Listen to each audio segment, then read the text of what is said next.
बिस्मिल्लाहिर्रहमानिर्रहीम अस्सलाम वालेकुम। This is Abdurrahman. Welcome my students. आज के लेक्चर में मैं आपको बताऊंगा कि आपने डेटाबेस की रिकवरी कैसे करनी है using script file. Last lecture में जब मैंने डेटाबेस रिकवरी की बात की थी तो मैंने फाइल्स की बात की थी। डॉट बैक एक्सटेंशन से कैसे आप फाइल का बैकअप लेते हैं, कैसे रिस्टोर करते हैं, और उसमें जो मैं स्क्रिप्ट की बात की थी वो बेसिकली वो फाइल बनाने के लिए ही स्क्रिप्ट था। लेकिन आज के लेक्चर में मैं आपको डेटाबेस की रिकवरी की बात करूंगा यूजिंग डिटेल स्क्रिप्ट। जैसे कि आप लिखते आए, इंसर्ट की क्यूरीज लिखते आए, अपडेट की क्यूरीज लिखते आए, डेटाबेस को क्रिएट कैसे करना उसकी क्यूरी लिखते आए। तो आज हमने जो बैकअप बनाना है डेटाबेस का, जिसमें पूरा स्क्रिप्ट लिखा जाए कि उसमें जितने टेबल्स हैं वो कैसे बने, क्रिएट टेबल, उसमें कितने कितने कॉलम है, उसमें क्या डाटा टाइप्स हैं, उसमें जितना डाटा पड़ा है उसकी इंसर्ट की क्यूरीज बन क्या जाए, डिटेल स्क्रिप्ट। ठीक है, तो उसमें थोड़ी सी वेरिएशन है, वो भी मैं आपको दिखाऊंगा। और फिर लास्ट में हम बात करेंगे कि दोनों बैकअप में से बेहतरीन कौन सा है बैकअप लेना। थ्रू डिटेल स्क्रिप्ट बैकअप लेना ज़्यादा बेहतर है या थ्रू बैक फाइल के बैकअप लेना ज़्यादा बेहतर है। चलें जी, स्टार्ट करते हैं। मैंने यहाँ पे सर्वर को कनेक्ट किया, ठीक है, यूज़र नेम ऑथेंटिकेशन कनेक्ट कर दिया। कनेक्ट करने के बाद हम डेटाबेस में आए। डेटाबेस में आने के बाद कोई भी डेटाबेस सेलेक्ट कर लेते हैं। जैसे लेट्स सपोज में मैं ये ले लेता हूँ SQL। ठीक है, इसमें कुछ टेबल्स भी हैं मेरे पास, तकरीबन 1 2 3 4 5 6 7 8 टेबल हैं। ठीक है, इन सब टेबल्स का मैंने बैकअप लेना है। मैं राइट क्लिक करूँगा, स्क्रिप्ट टेबल एज में जाऊँगा, सॉरी टास्क में जाऊँगा। यहाँ से हम जाएंगे जनरेट स्क्रिप्ट में। ठीक है, यहाँ से आप करेंगे नेक्स्ट, और यहाँ से अगर आप इधर नेक्स्ट करते हैं तो पूरी जितने टेबल है सबका स्क्रिप्ट जा रहा है। ठीक है, अगर आप स्क्रिप्ट इंटायर डेटाबेस करते हैं, इसमें तमाम टेबल्स, ठीक है, तमाम व्यूज़, तमाम स्टोर प्रोसीजर, सबका स्क्रिप्ट बनने वाला है। लेकिन आप थोड़ा स्पेसिफिक करने वाले हो तो आप सेलेक्ट स्पेसिफिक डेटाबेस ऑब्जेक्ट भी कर सकते हो कि इन सारे टेबल्स में से मुझे सिर्फ इस टेबल का बैकअप चाहिए, सिर्फ इस टेबल का चाहिए, सिर्फ इसका चाहिए, सिर्फ इसका चाहिए। तो आप चाहें या तो कस्टम कर लें या तो आल टेबल कर लें, या अगर आल टेबल ही करने तो फिर यहाँ पे क्लिक कर दें। ठीक है, तो यहाँ पे हमने नेक्स्ट किया। तो यहाँ आपने सीख लिया कि एक टेबल का स्क्रिप्ट जनरेट करने का क्या वे है और सारे टेबल्स का, पूरे टेबल्स का स्क्रिप्ट जनरेट करने का क्या वे है। उसके अलावा यहाँ पे आप देख पा रहे हैं कि फाइल नेम कहाँ पे स्टोर करना है। ठीक है, सिंपल सी चीज़ है। इसको मैं यहाँ पे एक फ़ोल्डर है वहाँ पे सेव कर रहा हूँ। ठीक है, किस नेम से सेव करना है, मैं कहता हूँ SQL स्क्रिप्ट के नेम से सेव करना है। ठीक है जी, ओके। यहाँ से एक एडवांस में ऑप्शन है, इसको देखना ज़रूरी है, इस पर थोड़ा फोकस कीजिएगा। यहाँ हमें स्क्रिप्ट एक वैरायटी देता है, type of data to script, schema only, schema and data only. क्या आप पूरी डेटाबेस के डाटा का स्क्रिप्ट लेना चाह रहे हैं तो डाटा ओनली। इसमें क्या होगा, तमाम टेबल्स में जो डाटा पड़ा है ना उसकी क्यूरीज बन के आ जाएंगी, इंसर्ट की सारी queries, insert insert insert insert insert. ठीक है, अगर मैं इसको सिलेक्ट करता हूँ तो क्या होगा कि पूरा स्कीमा भी आ जाएगा, टेबल्स का भी स्कीमा आ जाएगा कि जैसे टेबल बने क्रिएट टेबल, ठीक है, उनका आगे फिर उनकी कॉलम नेम, डाटा टाइप्स, ठीक है, फिर आगे उनका डाटा आ जाएगा। और अगर मैं सिर्फ स्कीमा करता हूँ तो स्कीमा बन जाएगा, डाटा साथ में नहीं जा रहा होगा। ये बिल्कुल इस तरह से, अगर मैं इसको नहायत आसान तरीके से समझाना चाहूँ कि एक बंदे को आप स्क्रिप्ट दे रहे हो, किसी को दे रहे हो, किसी से शेयर कर रहे हो, आप चाहते हो कि मेरे टेबल्स उससे शेयर हो जाएं लेकिन वो डाटा ना उसको जाए, एक चीज़ होगी। या फिर आप ये अगर ये एक चीज़ चाह रहे हैं कि उसके साथ मेरा टेबल शेयर हो जाए लेकिन डाटा ना जाए, तो हम ऑप्शन चूज़ करेंगे स्कीमा ओनली।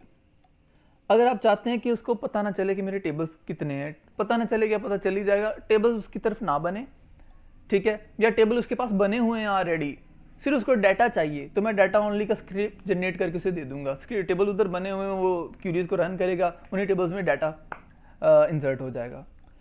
अगर आप ये चाह रहे हैं कि भाई नहीं, जिसको मैं शेयर कर रहा हूँ उसको मैंने अपना स्कीमा भी शेयर करना है, डाटा भी एट अ टाइम, दोनों चीज़ें शेयर करनी है, तो आप चूज़ करेंगे ऑप्शन स्कीमा एंड डाटा। ठीक है, मैं तीनों ऑप्शन को यूज़ करके आपको दिखा देता हूँ। स्कीमा एंड डाटा पे क्लिक किया, ओके किया। ठीक है, ये सेव करने के लिए मैंने पाथ दे दिया था, आपको पता है। यहाँ से आप सिंपल नेक्स्ट करेंगे, नेक्स्ट करेंगे और ये जी फिनिश कर दिया हमने। ठीक है, अब मैं इस फाइल को जाके एक्सप्लोर करता हूँ, उसमें क्या हमारे पास बैकअप आया है। इधर मैं एसक्यूएल में जाऊंगा, जो मैंने फोल्डर पहले ऑलरेडी बनाया हुआ है, यहाँ पे ये स्क्रिप्ट बन के आ गया। तो देखें ना, इसकी फाइल ये बैक फाइल है, ये स्क्रिप्ट फाइल है। अब मैं राइट क्लिक करके इसे एडिट करता हूँ, ठीक है, तो ये नोटपैड में एडिट हो जाएगा। अगर मैं इसको इधर फाइल में जैसे मैं राइट क्लिक करके एडिट करता हूँ तो ये नोटपैड में मुझे उसका सारा स्क्रिप्ट दिखा देगा। ठीक है, अगर मैं इसको यहाँ पे नहीं बल्कि इसी डाटाबेस में ओपन करना चाह रहा हूँ, ठीक है, तो यहाँ पे देखिए क्या बन गया। उसने बताया कि इसमें अब देखिए ना डाटाबेस क्रिएट करने का स्क्रिप्ट लिखा हुआ है। उसके बाद ये सारा डाटाबेस क्रिएट करने का फिर लिखा हुआ है कि पहला टेबल कोर्स है, उसमें ये कॉलम है, उसमें ये डाटा टाइप्स है, उसकी फर्दर साइज और डिटेल लिखी हुई है, प्राइमरी की किस पे सेट है, फिर सेकंड टेबल कौन सा है, उसकी डाटा टाइप्स क्या है, प्राइमरी की कौन सी है, फॉरेन की कौन सी है, थर्ड टेबल क्या है, फोर्थ टेबल क्या है। सारे टेबल्स के बाद जब सारे टेबल्स की ये बात कर लेगा, उसके साथ ये आ जाएगा क्यूरीज पे कि पहले टेबल में ये क्यूरी चलेंगी तो ये डाटा इंसर्ट हो जाएगा, दूसरी टेबल में ये क्यूरीज चलेंगी, तीसरे में ये, चौथे में ये। सारे टेबल्स की क्यूरीज लिखने के बाद फिर अगर उसमें से कोई वो भी आ रहा है, कोई व्यूज़ बने हुए हैं, प्रोसीजर्स बने हुए हैं, स्टोर प्रोसीजर बने हुए हैं, उनका भी स्क्रिप्ट बन के आ जाएगा। लेकिन यहाँ क्योंकि मैंने डाटाबेस में बनाए नहीं हुए थे तो इसलिए उनका स्क्रिप्ट नहीं आ रहा। तो ये हमने जो बैकअप जनरेट करवाया था स्कीमा एंड डाटा ओनली का करवाया था। एक दोबारा मैं एक स्क्रिप्ट जनरेट करवाता हूँ जिसमें सिर्फ मैं स्कीमा का करवाता हूँ।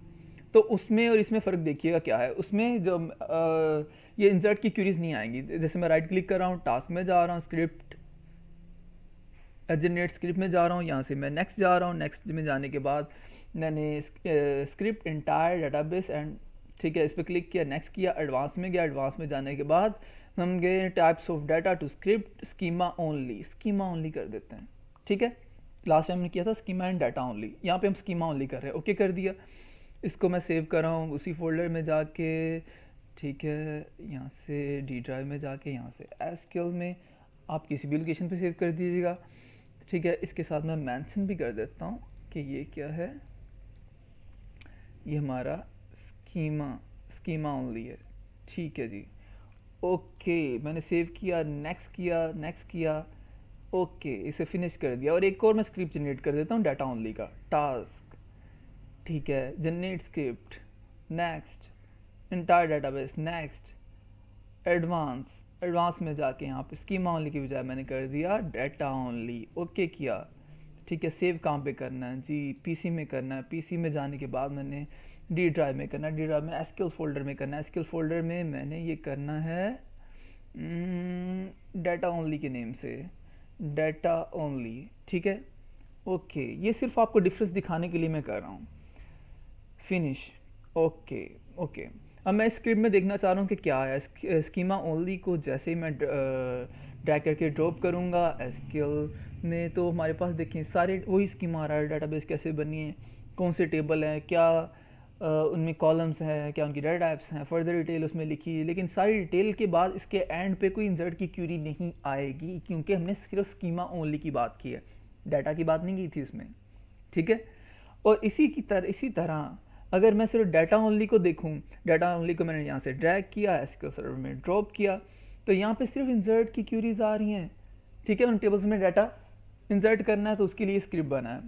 तो ये डिपेंड करता है सिचुएशन पे कि आप किस सिचुएशन में क्या चीज़ आपने शेयर करनी है। जैसे कि आपने किसी को शेयर करना है, वहाँ पे टेबल्स बने हुए हैं, सिर्फ डाटा शेयर करना है तो आप डाटा ओनली वाला स्क्रिप्ट उसको शेयर कर दोगे। ठीक है, या आपने सिर्फ अपना क्या कहते हैं डाटा शेयर नहीं करना, आपने सिर्फ टेबल शेयर करना है तो आप स्कीमा ओनली वाला स्क्रिप्ट शेयर कर दोगे।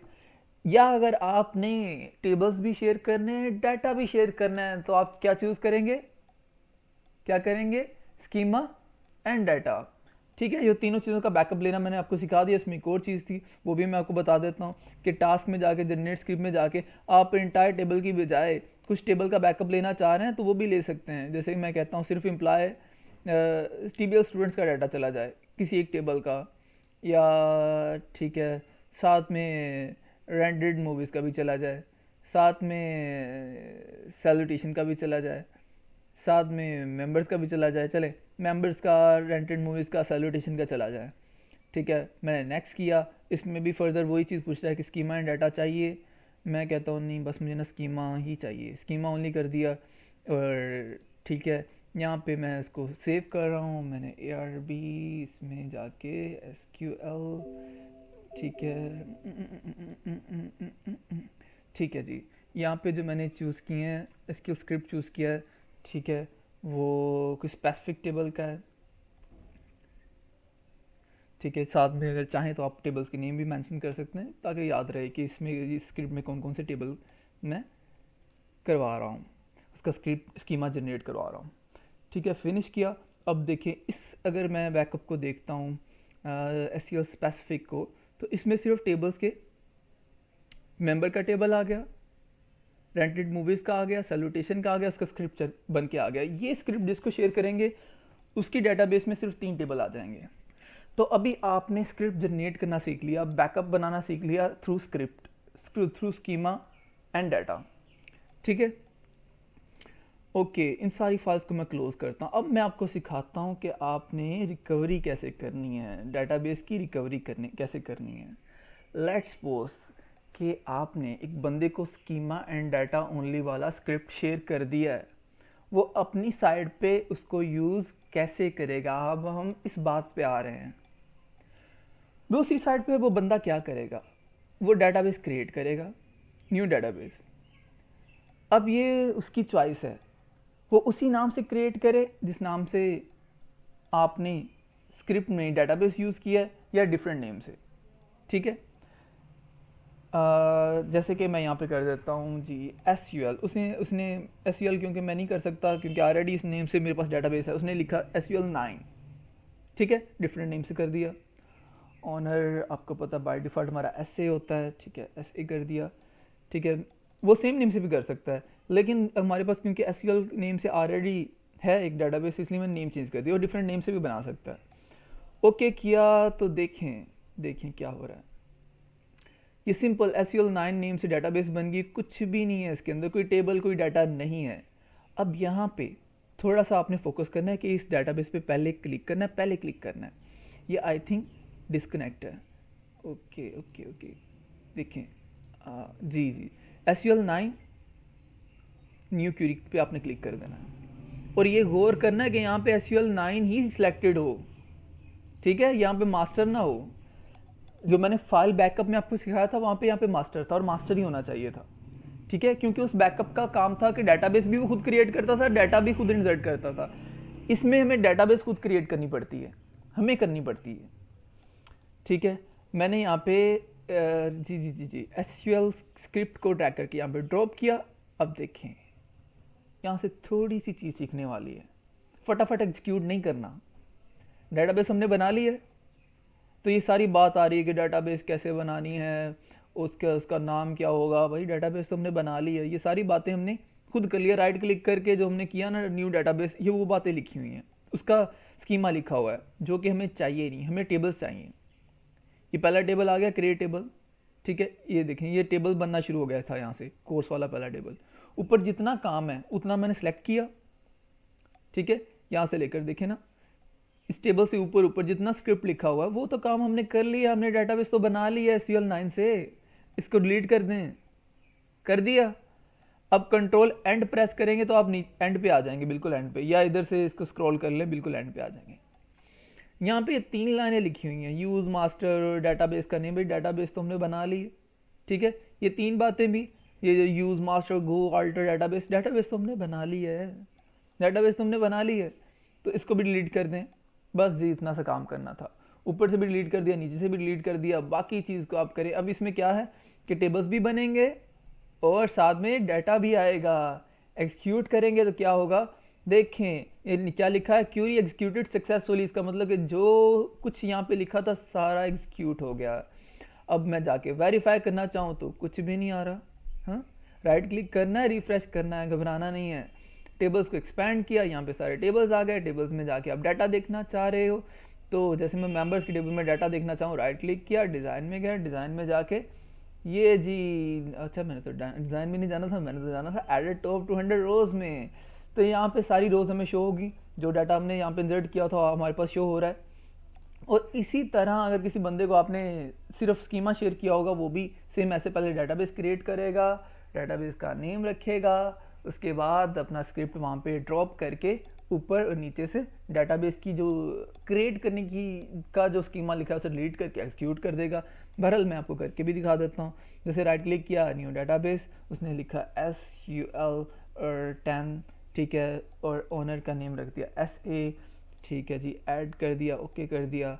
ओके करने के बाद ये जी SUL 10 आ गया, इसको पहले क्लिक किया, न्यू क्यूरी पे किया, उसके बाद वेरीफाई किया कि यार डेटाबेस का नेम आ गया, ओके अब तो ठीक है जी।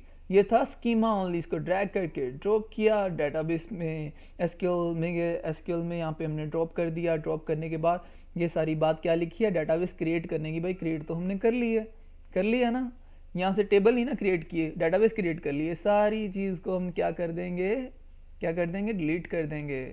ठीक है जी, ओके, मैंने यहाँ से डिलीट कर दिया। फिर फट से कंट्रोल एंड प्रेस करेंगे, फ़ौरन आप नीचे आ जाएंगे। नीचे जो यूज़ मास्टर अल्टर डेटाबेस, ये भी डेटाबेस को अल्टर करने की बात की हुई है, बल्कि हम तो डेटाबेस बना चुके हैं, तो इसकी ज़रूरत है नहीं है, नहीं है तो डिलीट कर दें। ठीक है, तो इसमें क्या होगा, स्क्रिप्ट में टेबल्स बनेंगे, टेबल्स बनेंगे, टेबल्स बनेंगे, डाटा आएगा नहीं आएगा, क्योंकि ये था सिर्फ स्कीमा ओनली, डाटा ओनली नहीं था। एग्जीक्यूट कर दिया जी, ओके, एक्सिक्यूट कर दिया। अब हम जाके देखते हैं क्या टेबल्स आए हमारे पास जी, टेबल्स आ गए हैं, ओके। अब देखें किसी बंदे के पास टेबल बने हुए थे, उसको चाहिए था कि मेरे पास, अब देखें अगर मैं इसमें से किसी भी टेबल पर राइट क्लिक करता हूँ, एडेड टॉप टू 100 रोज में जाता हूँ, तो कुछ भी कोई डाटा नहीं आएगा। क्यों नहीं आएगा, क्योंकि सिर्फ स्कीमा ओनली था, डाटा ओनली था ही नहीं। एक बंदे के पास स्कीमा बना हुआ है, वो कह रहा था यार अपना डाटा मेरे से शेयर कर दो, मेरे पास तो स्कीमा है, ठीक है, तो हमने डाटा ओनली का बैकअप उसको शेयर करना है, तो क्या करेगा, डाटा ओनली वाला स्क्रिप्ट यहाँ से ड्रैग करके ड्रॉप करेगा, इसके सर्वर में आएगा, यहाँ से ड्रॉप कर देगा। ठीक है जी, वेरीफाई करेगा कि डेटाबेस का नेम ये है, ओके, ये यूज़ गो रहने दें, क्योंकि हमने जब स्क्रिप्ट बनाया था तो वो डेटाबेस SQL थी। अब जिस पे काम करें वो SQL 10 है, ठीक है, तो इसको यहाँ से हटा दें, एंड पे आए, इससे रेलिवेंट कोई भी बात नहीं लिखी, ओके जी। चलें जी, एक्सिक्यूट करते हैं, एक्सिक्यूट कर दिया, ओके। अब मैं जाके राइट क्लिक करता हूँ, इस डेटाबेस पे रिफ्रेश करता हूँ, रिफ्रेश करने के बाद टेबल्स को एक्सपैंड करता हूँ, और इसके मेंबर्स में राइट क्लिक किया, एडेड टॉप टू 100 रोज में जाता हूँ। ओहो हो, क्या हुआ जी, डाटा नहीं आया, एडेड एडेड एडेड एडेड, अच्छा रिफ्रेश कर देते हैं इसको एक दफ़ा, या पूरे इस डेटाबेस को राइट क्लिक किया, रिफ्रेश कर दिया। रिफ्रेश करने के बाद SQL 10 में गए, यहाँ पे टेबल्स में गए, क्या हमने पूरे टेबल का ही बैकअप लिया था। चलें वेरीफाई करते हैं, एडेड टॉप टू 100 रोज, ओहो, क्यों जी, क्यों जी, क्यों जी, यहाँ पे क्या हुआ है, किस किस टेबल में हमने भेजा डाटा, अच्छा जी जी जी जी, हमने जो डाटा ओनली किया था वो तो 3 टेबल का दिया, सैल्यूटेशन, पर मेंबर में भी डाटा भेजा है, और आ भी गया है। ठीक है जी, ठीक है, ठीक है, ठीक है, एडेड टॉप टू 100 रोज, अच्छा जी डाटा आ रहा है। बाकी एक दफ़ा रिफ्रेश करने वाला है, SQL को क्लोज करेंगे, दोबारा ओपन करेंगे, वो डाटा हमें शो हो गया, जहाँ जहाँ हमने डाटा ओनली का स्क्रिप्ट भी चलाया तो डाटा हमारे पास आ गया है। ठीक है जी, तो आज हमने सीखा कि कैसे आपने through schema and data backup कैसे लेना है, और लास्ट लेक्चर में हमने सीखा था कि कैसे आपने बैकअप फाइल के थ्रू बैकअप लेना है। अब आखिरी बात कि ये वे ज़्यादा बेस्ट है या वो वे ज़्यादा बेस्ट है, इसका क्या एडवांटेज है, उसका क्या एडवांटेज है, इसका क्या लॉस है, उसका क्या लॉस है। अगर तो आप के पास कुछ टेबल हैं, उनको शेयर करना चाह रहे हैं, तो ये स्क्रिप्ट बेस्ट है, ठीक है। अगर आप सिर्फ डाटा शेयर करना चाह रहे हैं, ये स्क्रिप्ट, ये वे बेस्ट है। आप सिर्फ स्कीमा शेयर करना चाह रहे हैं, ये वे बेस्ट है। आपके पास कुछ टेबल हैं, उनका आप स्कीमा भी शेयर करना चाह रहे हैं, डाटा भी शेयर करना चाह रहे हैं, ये वे बेस्ट है। लेकिन मेन बात, अगर आपकी डेटाबेस में काफ़ी सारे टेबल हैं, काफ़ी सारा डाटा है, ठीक है, तब ये स्क्रिप्ट उस लिहाज से काम नहीं करेगा, या करेगा तो बहुत स्लो काम करेगा, उस लिहाज से वो फाइल बेस्ट है। पहली बात ये तो शेयरिंग पे मैंने बात की, शेयरिंग में ना किसी को शेयर करना हो तो स्क्रिप्ट ज़्यादातर ये उससे बेस्ट ही है बैकअप फाइल से, क्योंकि स्क्रिप्ट जो है ना ये प्रॉब्लम नहीं करता वर्जन्स पे। अक्सर जैसे कि मैंने अगर SQL 19 इंस्टॉल किया हुआ है, किसी ने 12, किसी ने 8, किसी ने 16, तो स्क्रिप्ट इशू नहीं करता, बिल्कुल इशू नहीं करता। लेकिन बैकअप फाइल अक्सर कर जाती है इस पे इशू कि आपका वर्जन मैच करना चाहिए या इससे अप हो नीचे हो शेयरिंग में, तो शेयरिंग में स्क्रिप्ट बहुत बेस्ट है। लेकिन अब मेन बात कि बैकअप फाइल को फिर क्यों बनाते हैं, उसको क्यों यूज़ करते हैं। भाई बात सुने, हमने अगर क्लाइंट को दिया है, एप्लीकेशन बना के दिया, उसने बैकअप लेना है, हाँ उसने तो अपने सिस्टम में रखना है बैकअप। इस तरह के स्क्रिप्ट बन के बैकअप जा रहा है, उसको रिट्राइव करने में इश्यूज आने के चांसेस हैं। बैकअप फाइल में इशू आने के चांसेस नहीं है। उसकी एक सिंपल सी क्यूरी है, सिंपल सी क्यूरी आपने देखा जो बैकअप फाइल की क्यूरी बनाते हैं, वो हमने बटन के बैक पे पेस्ट कर देनी, वो क्लिक करता जाएगा, बैकअप फाइल बनती जाएंगी, उधर से रिस्टोर हो जाएगा। वो शेयरिंग के लिए नहीं है, लेकिन एक बंदा जो एक सॉफ्टवेयर जिसके लिए बनाया, किसी शॉप में पड़ा, किसी ऑर्गेनाइजेशन में, किसी फैक्ट्री में, किसी यूनिवर्सिटी में, उन्हीं के सिस्टम में बैकअप आता जा रहा है, वो उधर से रिस्टोर करते जाएंगे। उन्होंने कौन सा किसी को शेयर करना है, उन्हें तो अपने अपनी क्या कहते हैं अपने लिए चाहिए, ठीक है। तो उनके लिए बैकअप फाइल बहुत बेस्ट है, ठीक है। वहाँ पे स्क्रिप्ट हम जनरेट करवाएं, तो स्क्रिप्ट जनरेट करवाने का वे क्या होगा, राइट क्लिक, वो हम क्लाइंट को ये थोड़ी कहेंगे तुम राइट क्लिक करो जनरेट स्क्रिप्ट में जाओ, फिर आगे ऐसे क्लिक करते जाओ। क्लाइंट नहीं करना चाह रहा, उसे चाहिए बस एक बटन, वो बैकअप पे क्लिक करे। तो उस सिचुएशन में बैकअप फाइल वाला ऑप्शन सबसे बेस्ट है, ठीक है। ये था आज का हमारा लेक्चर। आई होप सो आपने इसको इंजॉय किया होगा, अच्छे से समझा होगा, इसकी अच्छे से प्रैक्टिस कीजिएगा, दुआओं में याद रखिएगा। अल्लाह हाफिज़।